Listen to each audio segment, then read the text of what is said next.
Mesdames, Mesdemoiselles, Messieurs, bienvenue dans la quotidienne des marchés du mardi 2 février 2016. Wall Street a fini en ordre dispersé.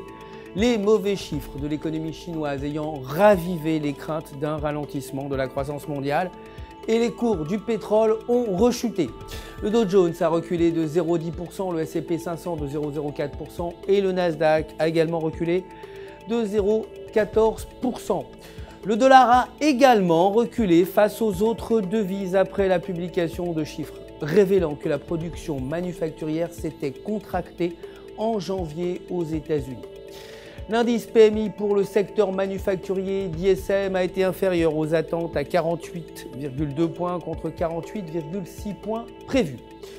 Aucun chiffre économique important n'est attendu aujourd'hui. Côté matières premières, l'or s'est inscrit en hausse.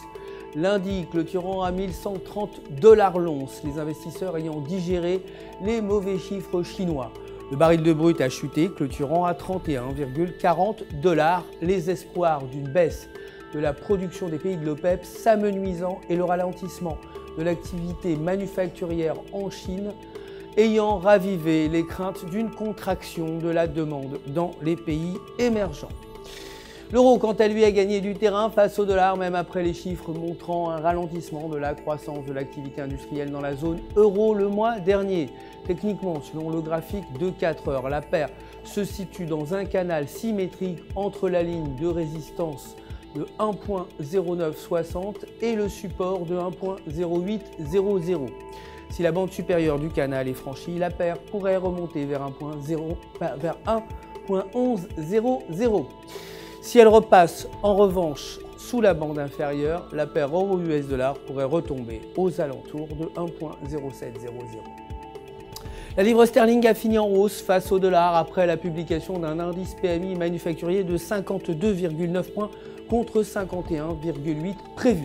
Techniquement, selon le graphique de 4 heures, la paire se situe sous la ligne de résistance à 1.4480. Si elle reste à ce niveau, la paire pourrait chuter et atteindre 1.4250.